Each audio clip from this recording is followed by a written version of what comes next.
Dear students, today I am with another lecture. I am with another disease. The name of that disease is rabies disease. So, जो rabies disease होती है, this disease is also called hydrophobia. This disease is also called hydrophobia. Hydro means water and phobia means fear. So, वो आदमी जिसमें rabies disease होती है, उसको डर होता है पानी से, उसको उसमें डर आता है, पानी का डर आता है. That is why it is also called hydrophobia. Hydro means water and phobia means fear.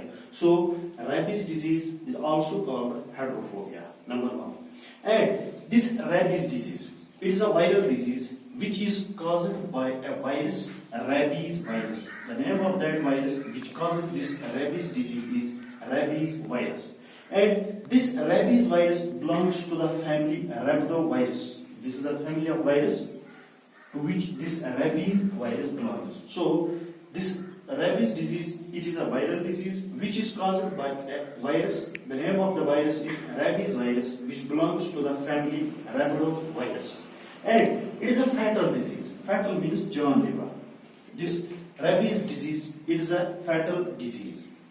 And जैसा कि आपको पता है, हम आम कहते हैं कि this disease spreads by the bite of the mad dog. मगर dog से ही नहीं होता है, ये बहुत से जानवरों से होता है.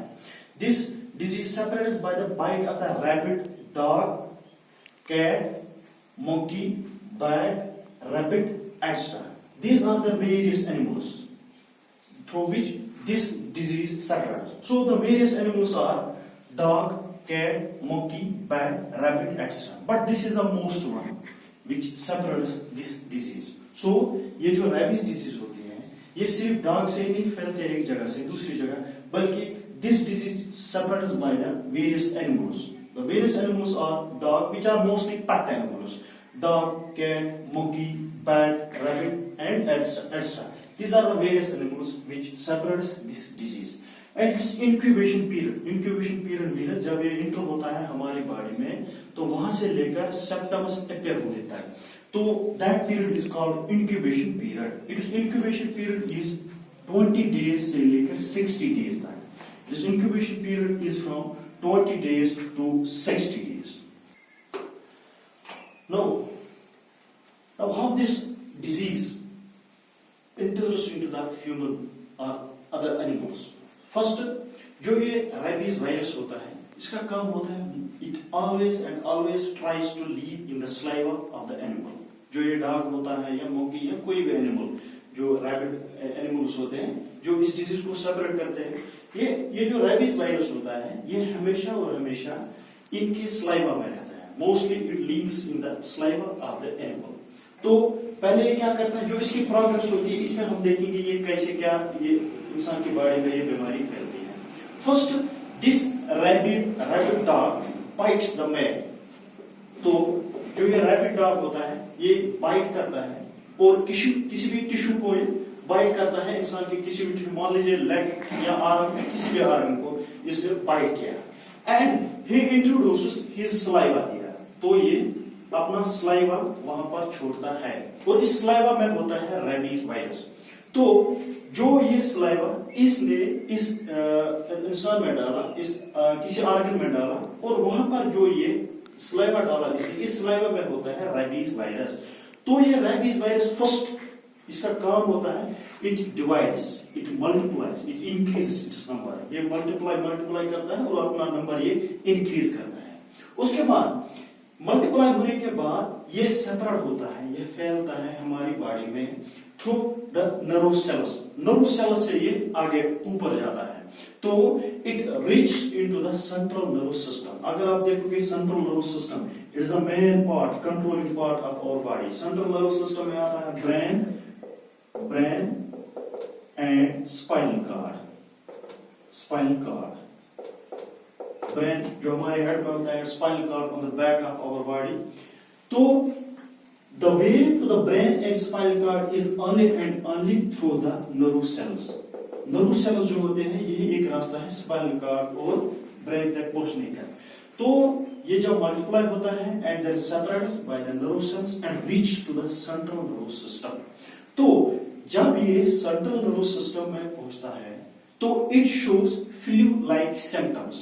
Flu like symptoms means it shows high fever, it shows chillness, it shows headache extra various symptoms. Flu like symptoms ये दिखाई देता है जब ये सेंट्रल नर्वस सिस्टम तक पहुंचता है. And these are the initial symptoms, these are not final symptoms, remember this, these are the initial symptoms. और यहाँ पर और एक सिम्टम ये दिखाता है, that is called paresthesia. Paresthesia means prickly. Prickly means like जैसे कोई नीडल से आपको प्रिक कर रहा है तो उसको कहते हैं पैरेस्थीसिस. सो जब ये सेंट्रल नर्वस सिस्टम में पहुंचता है, attacks the brain and the spinal cord and shows the flu like initial symptoms, chilliness, headache, fever extra and paresthesia. Paresthesia means prickly. Prickly means when somebody pricks you with the needle. This is called paresthesia. उसके बाद ये cerebral dysfunction, जो brain होता है उसको totally dysfunction, उसको attack अच्छी तरह से करता है, कंप्लीटली उस ब्रेन को वो डिस्ट्रॉय करता है. And this man feels anxiety and agitation. Agitation means discomfort और एंजाइटी मीन्स ये इंसान के ख्याल में आता है अब क्या होगा, मुझे कुत्ते ने काटा, अब बुरे ख्याल इसके जहन में आते हैं. और उसके बाद जो फाइनली इसमें होता है हेलुसिनेशन.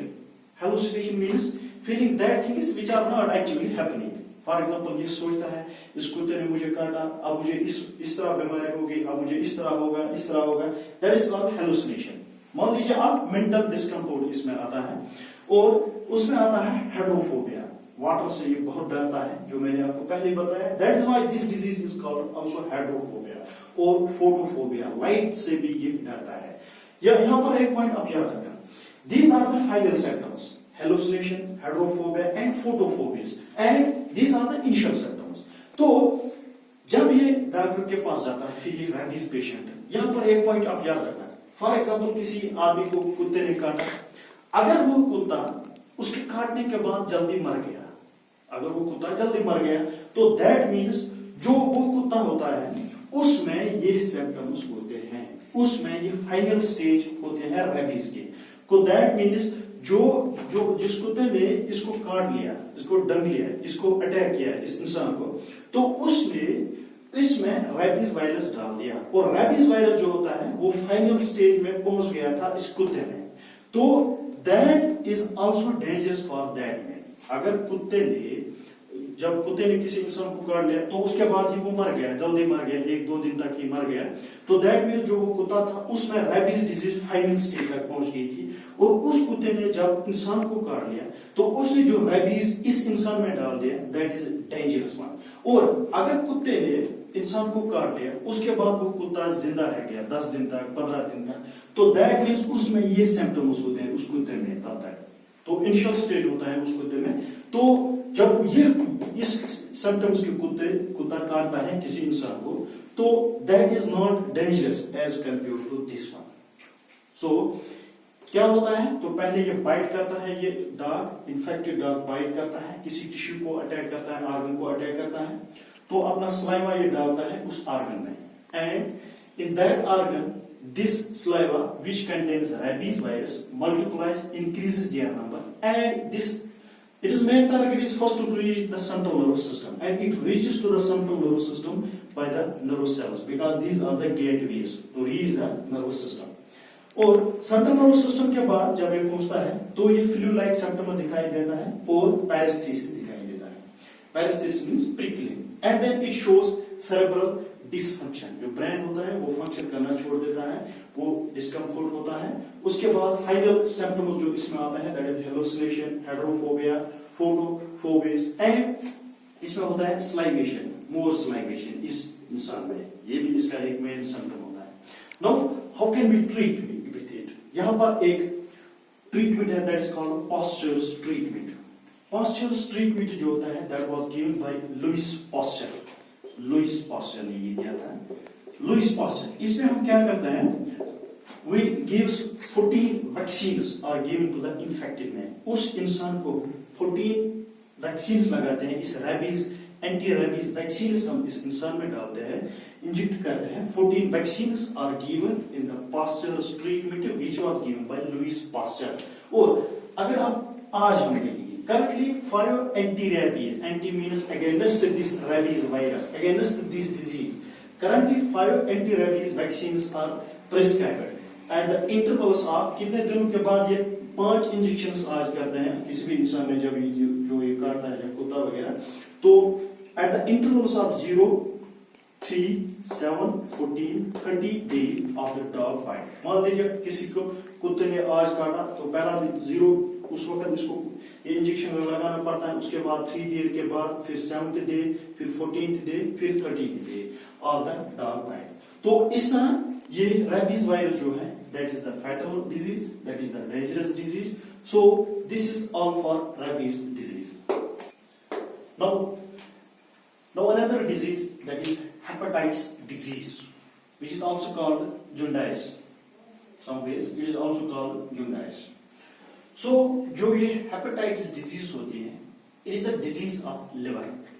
जो liver होता है, उसमें hepatitis disease होती है। liver में क्या होता है? Inflammation of the liver. Inflammation means जब कोई organ due to infection वो बहुत से सिम्टम्स दिखाई देता है। फॉर एग्जाम्पल एक तो स्वेलो होता है वो उसका साइज इंक्रीज होता है और रेड उसका कलर रेड होता है एंड हॉट उसको कहते हैं inflammation. So these are the various symptoms which are combinely they are called inflammation which is shown by the liver. As you know, liver is a vital organ in our body. It also plays vital role in the digestion. For example, it helps us to produce the bile which is stored in the gallbladder, and bile helps us in the digestion of the fats which are present in our food. So, if there happens the disease to the liver, if liver becomes discomposed, and also it is the biggest gland in our body, internal gland in our body. तो जो ये liver होता है तो it produces bile which is stored in the gallbladder and bile helps us in the digestion of the fats. अगर liver को बीमारी लग जाए हेपेटाइटिस तो उससे क्या होते हैं प्रॉब्लम होते हैं डाइजेशन में। It affects the process of the digestion. So अब जो ये हेपेटाइटिस डिजीज होती है which is the disease of the liver, ये डिजीज किससे लगते हैं? Who causes this disease? The main organism that is called virus, hepatitis virus causes this disease hepatitis. Hepatitis virus से ये बीमारी लगती है। This virus, in some books, it is written enterovirus. Entero means inside body. Inside body virus. क्योंकि हमारी body के अंदर में ये होता है ये एंटीरोवायरस भी कहते हैं इसको, और हेपेटाइटिस वायरस। ये जो हेपेटाइटिस होता है ये बहुत से टाइप्स के होते हैं। Hepatitis A, hepatitis B, C, D, E, G, ये बहुत से टाइप्स के हेपेटाइटिस होते हैं। यहां पर आप एक पॉइंट याद रखना, जो हेपेटाइटिस बी होता है, हेपेटाइटिस बी में जो जेनेटिक मटेरियल होता है दैट इज डीएनए। इसमें जो जेनेटिक मटेरियल होता है दैट इज ऑफ डीएनए। इस वायरस में जो जेनेटिक मटेरियल होता है दैट इज ऑफ डीएनए। जो बाकी हेपेटाइटिस है, हेपेटाइटिस ए, सी, डी, ई, जी, उनमें जो जेनेटिक मटेरियल होता है that is RNA. DNA hepatitis B में होता है deoxyribonucleic acid that is present in the hepatitis B virus. और जो बाकी हेपेटाइटिस होते हैं A, C, D, exclude B, जो भी हेपेटाइटिस होते हैं उनमें आरएनए जेनेटिक मटेरियल होता है, राइबोन्यूक्लिक एसिड जेनेटिक मटेरियल होता है। अब what is this incubation period? इस incubation period is 15 to 45 days। 15 या 45 डेज के बाद ये अपने सिम्टम्स दिखाई देता है। अब ये कैसे सेपरेट होता है? मोस्टली आपको पढ़ना है, पिछले साल एक क्वेश्चन आया था, how hepatitis A separates and hepatitis B separates. तो इसलिए मैंने यहाँ पर मेंशन किया इन दोनों को अच्छी तरह से। हेपेटाइटिस ए जो होता है it separates by the contaminated food and water. गंदे पानी से या गंदा फूड हम खाते हैं, so contaminated food and water causes hepatitis A, and hepatitis B separated by body fluids. Body fluids means, for example, there is a blood in our body. अगर हम किसी आदमी को इन्फेक्टेड पर्सन में हेपेटाइटिस बी होता है या वो ब्लड किसी हेल्दी मैन को दे दे तो उसको भी ये डिजीज लग जाती है। And by sexual contact, hepatitis B separated by sexual contact and by mother to child. अगर किसी मदर में ये होगा तो उसका जो चाइल्ड होता है उसमें थ्रू प्लसेंटा तो ये पहुंच जाता है। सो hepatitis A is separated by contaminated food and water, and hepatitis B is separated by body fluids, sexual contact and mother को tract.